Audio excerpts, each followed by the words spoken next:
All right, guys. I want to share. I talked about a video I showed yesterday, but I think it's actually. I talked about a video that I saw the other day that Dane sent me, and I want to show it here today. I wasn't originally going to show it because it doesn't really fit on the show, but it fits in line now because Disney has renewed The Proud Family for season 3, and as we know, The Proud Family has proven itself to be quite a bit political lately. So here's this video. It's an old video. I want people to watch. Flag stands for us as a group of people being united and being with each other in a time of need. This country was built on slavery, which means slaves built this country. The flag means everything to me. It means life, it means freedom, it also means unity, and it means love.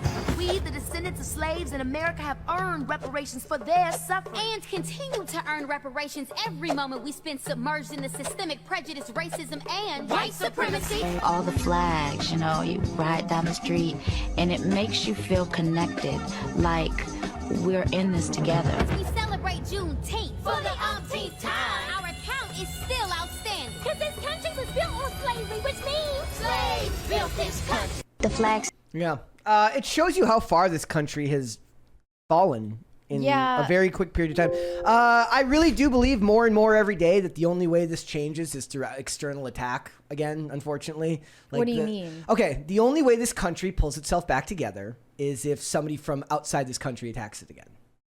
Oh. Meaning this is just after 9/11. To activate our tribalistic like unfortunately, mindset. like that's the way it is, right? Like you will never see that type of unity again unless something like that happens, and hopefully it doesn't. But we need to find a way out of this because it's like, just think about it. Like, and in a way, it's still propaganda. It's still pro-America propaganda, but I'd rather have, if in the pecking order of propaganda, I'd like to feed children. I would like to feed the children the pro-America propaganda, if anything, right? That was before my time of watching Disney Channel. For me, the propaganda was like, be yourself. Yeah. And then also like Earth Day stuff. And like, at least they were promoting like healthy eating. I think that was also like Pass the Plate was the PSA they were doing on Disney Channel when I was a kid. Positive message. And then you see what they're putting on Disney Plus now. They've just renewed it. I miss the pro-America propaganda, man. It's what I realized that's one of the reasons I didn't like the new Transformers movie. No military propaganda. I need the America. You're a neocon I need at heart. that. I need that CIA nation building and pro-military industrial complex propaganda in my movies. Like if I don't get a full 360-degree slow motion shot of a helicopter of like a Black Hawk landing in Syria, like I don't even want it. Okay, I don't even want it. So, it's just with the Proud Family being renewed, it's just a sign of how much things have changed here in this country. It's kind of sad. And they have to use the vehicle of a show that was originally it was a positive show that was like positive representation, and now they have to flip it on its head and rebrand it for kids today who weren't interested or don't even know about the original version of it. Do you think it's possible to get back to that place? I mean, I make my point. I don't know if it's possible, but imagine one day like these companies once again readopted those beliefs. But I don't think that that's really possible, considering all of these companies like Disney, like Warner Brothers, like all of these media companies, they've been infiltrated, especially at the middle management HR level, by Marxists who have come out of college hating this country, and you're not going to see this type of rah-rah Americana belief again. It's not going to be a thing, and it kind of makes me sad. Like I think even if like something comparable to 9/11 happened again, I don't think that outcome would even happen because we're so disillusioned. In the internet, the internet conversation about it would immediately devolve into. Like there isn't one narrative that would be given to us by the media about it. Even if the narrative that we were given about 9/11 was a lie. Yeah. At least everyone Thanks, agreed Colin on it. Powell. That wouldn't happen again. But isn't that kind of it's interesting. I talked to somebody recently because I wrote an article that never ended up, like I ended up not publishing. Like it was literally so bad that I just gave up on it. But it was about Molyneux had a quote where he talked about, he wishes sometimes that he could vomit up the red pill. And I get the sentiment, right? Like it was easier when you could just let the media think for you. It was easier when you didn't have to think beyond blind loyalty to country, blind loyalty to whatever the media tells you is the cause you should be championing.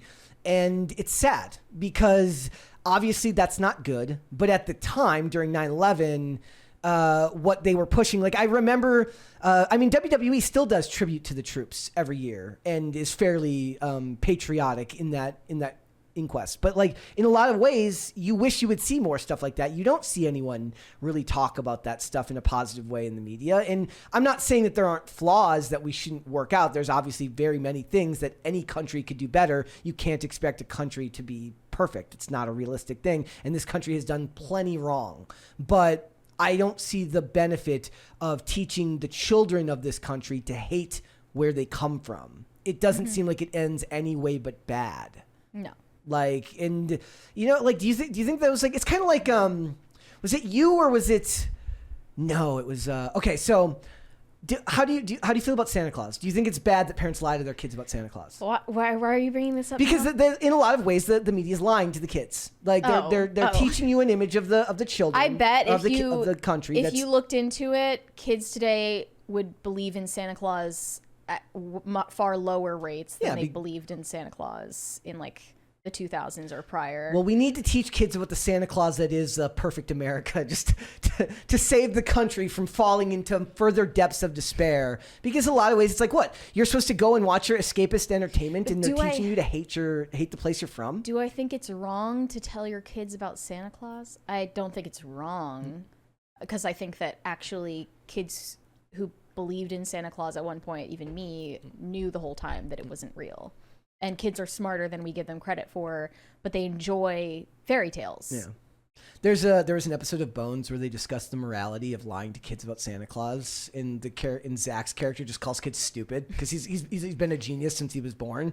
So he's like Santa would have to travel, and he lists off like how many houses he'd have to go to every minute to get to every house on the planet. And he goes, kids have to be stupid to believe that. And they're like, kids are not stupid; they're just children. I think that when kids suspend disbelief, they know that they're doing it. And telling your kids about Santa Claus isn't a lie. It's more just passing along myth, which has always been done throughout human history. Well, I say we bring back the myth of an innocent America for the kids. That's my request. For in a lot of ways, American history is myth, and that's fine. Well, it's like, there's a comedian who does a bit. He goes he's like, I'm not saying you got to believe in every conspiracy theory, but he's like, you don't believe in any? You think the U.S. government's just batting 1,000 and we've never messed anything up? I want media that pretends like America's batted 1,000 forever. Yeah. Please. I agree. Thanks for watching. Listen to full episodes of Pop Culture Crisis on Spotify. Keep up with us on social media and make sure you subscribe and ring that bell so you never miss the show. Bye, guys.